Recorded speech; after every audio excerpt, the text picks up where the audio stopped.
కృష్ణశాస్త్రి విభాగము 2 గేయ నాటికలు కృష్ణశాస్త్రివి శర్మిష్ఠ, కృష్ణాష్టమి, యమున, గౌతమి ఏడాది పొడవున, విహారి, వేణుకుంజం, ధనుర్దాసు అనేటువంటివి గేయ నాటికలు. అయితే ఈ గేయ నాటికల్ని వాక్య రూపంలో గుర్తుపెట్టుకుందాం. శర్మిష్ఠ అనేటువంటి ఆమె కృష్ణాష్టమికి ఏం చేసిందంటే యమునా నది మరియు గౌతమి నదిలో ఏడాది పొడవున విహారం చేయాలనుకుంది.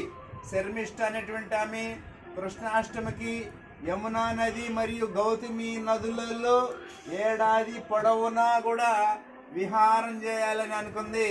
అక్కడ వేణువు ఊదేటువంటి ఒక ప్రదేశం కనపడింది, అదే వేణుకుంజం, వేణువు ఊదేటువంటి ప్రదేశం.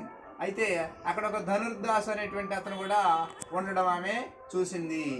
అది గేయ నాటికలు. సంగీత రచనలకు వస్తే రాజఘట్టమ దగ్గర అతిథిశాల నిర్మించాడు. అక్కడ ఒక కొత్త కోవిలను ఆయన ఏర్పాటు చేశాడు. ఒక చౌరస్తాను కూడా ఏర్పాటు చేసి ఋతుచక్రం తిప్పడం అనేది జరిగింది. కాబట్టి రాజఘట్టము, అతిథిశాల, కొత్త కోవిల, చౌరస్తా, ఋతుచక్రం అనేటువంటివి సంగీతానికి సంబంధించినటువంటి రచనలుగా గుర్తుపెట్టుకోవాలి.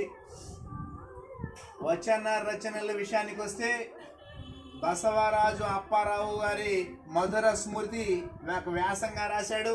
బసవరాజు అప్పారావు మధుర స్మృతి 25 సంవత్సరాల తెలుగు కవిత్వం గురించి రాయడం జరిగింది.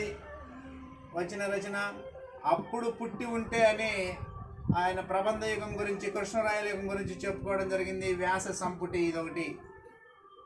అయితే ఇక్కడ ఇందాక వేణుకుంజం అనేటువంటిది ఒక రేడియో నాటిక, గుర్తుపెట్టుకోండి. రేడియో నాటిక ఇది. వెంకట పార్వతీశ్వర కవులు ఏకాంత సేవకు పీఠికి రాయడం జరిగింది. ఏకాంత సేవ ఎవరు రాశారు అంటే వెంకట పార్వతీశ్వర కవులు, జంట కవులు రాయడం జరిగింది ఏకాంత సేవ.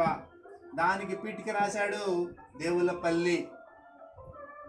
అలాగే దేవులపల్లి మరొక రచన పుష్పలావికులు, ఇది కూడా వచన రచనే. పుష్పలావికులు వచన రచన అని గుర్తుపెట్టుకోండి. అన్నమాచార్య అనేది ఒక వచన రచనగా గుర్తుపెట్టుకోండి. బహుకాల దర్శనం అనేటువంటిది కూడా ఒక వచన రచనగా తెలుసుకోవాలి. ఆ తర్వాత